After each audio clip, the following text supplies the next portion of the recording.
Are the universities, some of them private, in legal trouble over all these protests? We're going to be looking at that also, and we are also going to be looking at the number of universities now where unrest has spread. The number is 50. So, and people are cracking down.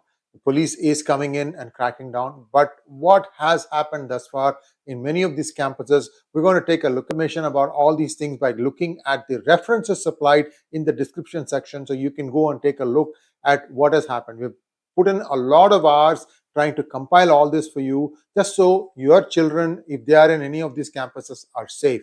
So I wanted to make sure that we give you all the facts involved with this. Also, watch this thing till the very end, because there are some big revelations coming towards the end.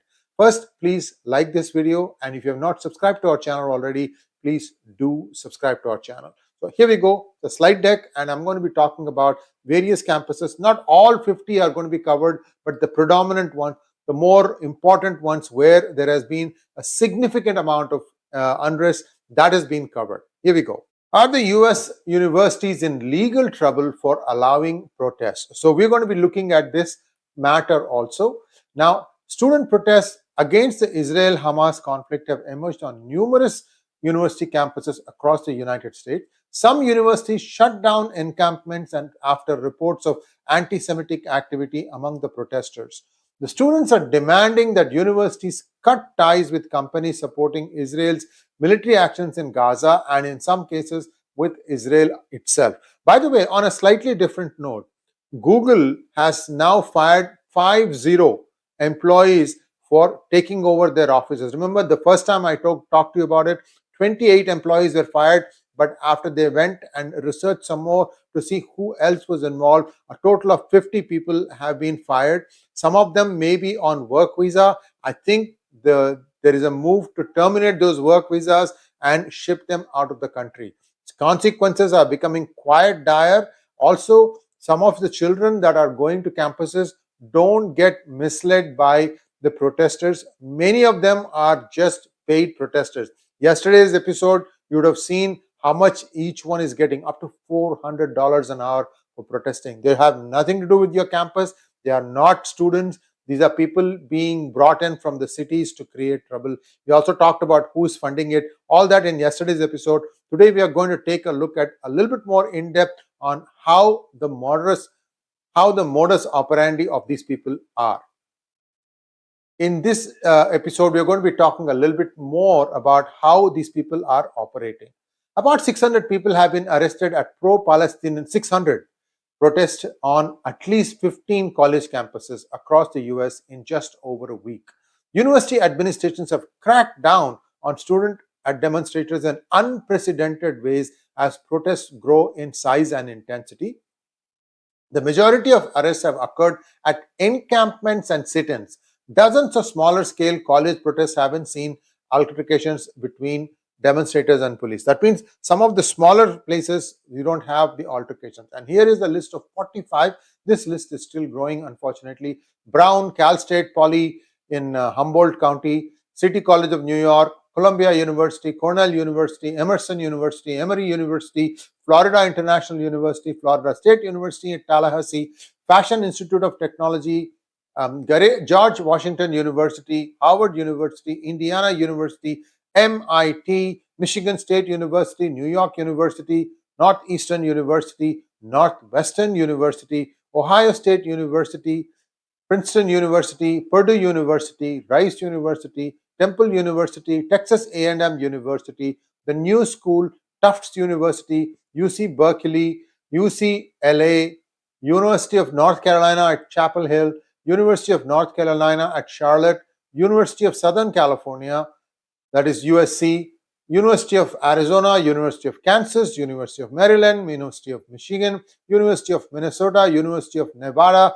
University of New Mexico, University of Pittsburgh, University of Rockefeller, University of Texas at Austin, University of Texas at Dallas, Vanderbilt University, Yale University, and University of Pennsylvania. Many are Ivy League schools. So just a word of caution. Columbia University, where it all started. Students declared on Friday afternoon that negotiations with the administration had reached a standstill and planned to stay in their encampment until their demands were fulfilled. On Friday, an unremarkable spring day unfolded with students sitting on the steps of the library or having a quick bite to eat while soon-to-be graduates posed for photos in their powder blue gowns. This was despite scores of police officers outside the gates and dozens of media on campus. On Friday morning, hundreds of counter-protesters flocked to the streets outside Columbia, many of them brandishing Israeli flags and calling for the release of the captives that Hamas and other extremists are holding. Student protesters have a history of pushing for Columbia University to divest in different movements. Columbia's endowment is worth $13.6 billion and is managed by a university-owned investment firm. Now let's take a look at USC, or University of Southern California. Following unrest on campus, by the way, I'm going to go back to Columbia University because there are some observations by Bill Ackman as well as the chief of the New York Police Department. All those are coming a little bit down the slide deck, so just stay tuned, watch till the end. Following an unrest on campus, the University of Southern California decided to postpone its main stage graduation ceremony scheduled for May 10th.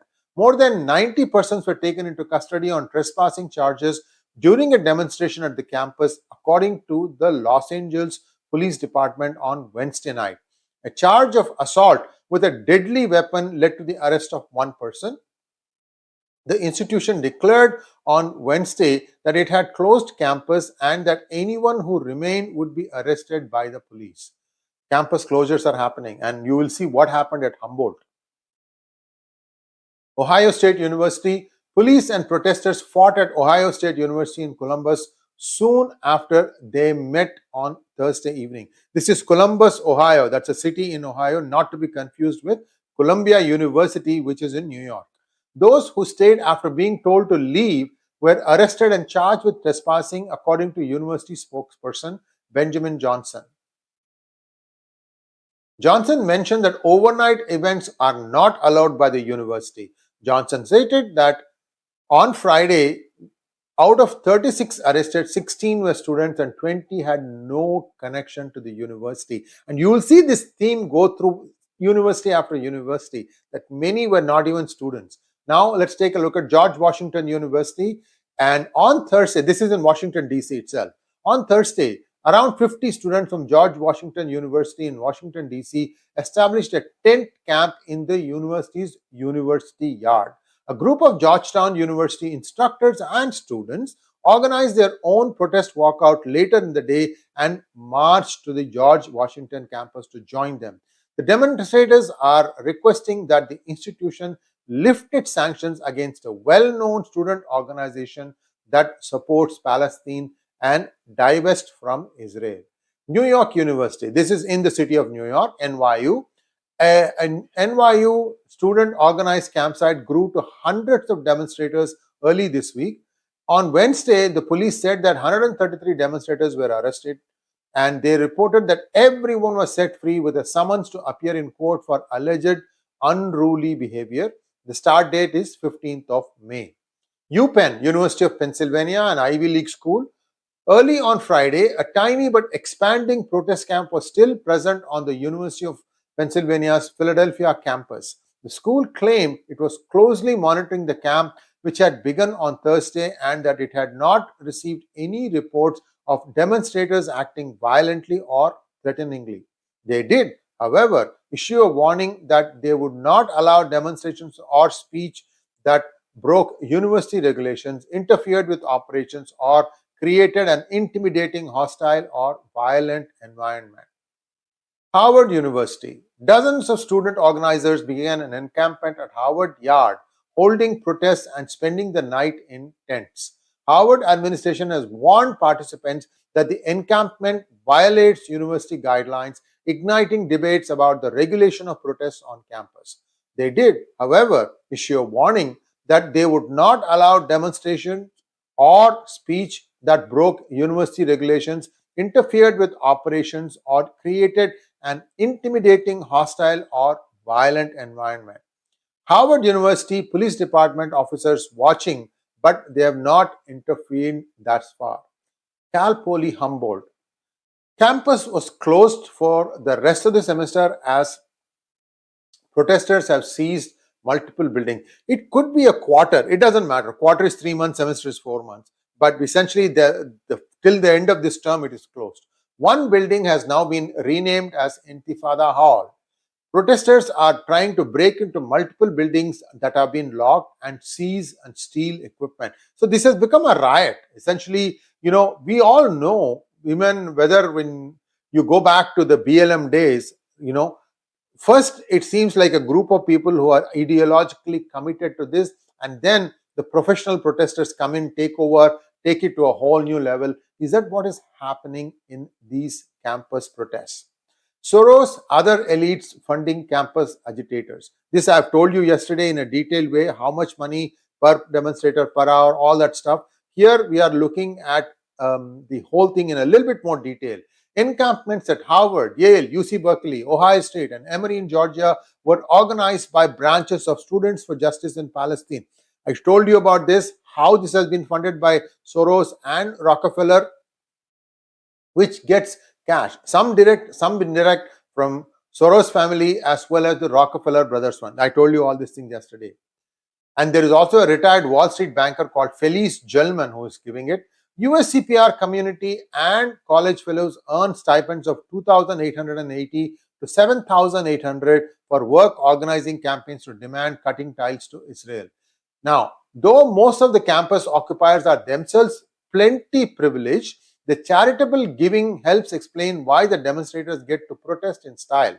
Sleeping in Amazon-ordered tents, enjoying delivery pizza, coffee from Dunkin', free sandwiches from 𝗣𝗚𝗏𝗄𝗃, I don't know what that is, organic tortilla chips, and $10 rotisserie chickens. Soros Foundation has a long history of funding left-wing causes, from electing soft-on-crime prosecutors to pushing drug decriminalization.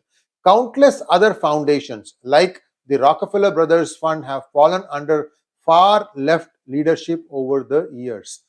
Now, Bill Ackman, the famous investor, billionaire investor, who was the first one to raise voices against the three presidents, that is of MIT, Harvard, and I'm forgetting the third one. Two of them have resigned. MIT person is still hanging on, so we'll have to wait and see. Yeah, Harvard, MIT, and Columbia's recent events. So he said that there is a problem with the campuses because there is a Title VI, that's a title endowment. Ackman has criticized MIT, Harvard, and Columbia's recent events, which he believes provide evidence for the school's Title VI and class action lawsuits. Ackman believes that the university's unwillingness to follow their own stated rules has emboldened the protesters to amplify their anti-Israel, anti-Semitic, and anti-American messaging and actions. Ackman is surprised that the state attorneys general have not gotten involved, as they are supposed to be important regulators of nonprofits. Ackman believes that board members of nonprofits can be held personally liable for their failures as fiduciaries and would be. Ackman also believes that board members of nonprofits can be held personally liable for their failures as fiduciaries and would not be surprised to see that happen here. Now, this is the big one. Chief of Patrol John Chell of New York Police Department flags concerns about external influences, potentially from terror groups, which are being investigated by NYPD's counterterrorism unit in collaboration with federal agencies. By the way, yesterday I had given a bunch of links on the Soros involvement. There's one link there where a interviewer is talking to a known terrorist, and the guy is using expletives of unbelievable quality as he tries to brazen his way out of that interview. Horrible, but this is what is happening on campuses. Now, the question that the Newsmax asked was, are there students protesting plus infiltrators? And John says, absolutely. Are there outside antagonists? John says, absolutely. So all this is happening and things are headed towards a climax, because soon, this week or the next week, a lot of graduation ceremonies happen. There's a lot of pomp and ceremony, and then the university shut down for a week or two before resuming for the summer session. So all the things are being planned to cause the maximum amount of damage. For why? Because Israel is getting ready to go on the ground and clean out Rafah. That is the reason that these people are trying to prevent, by creating all this ruckus and trying to take the people's attention away from the main work that Israel has vowed to do. So this is where things stand right now. I hope you watched it till the end, and please like, share and subscribe to our channel. Don't forget to click on the bell button for notifications. Namaskar.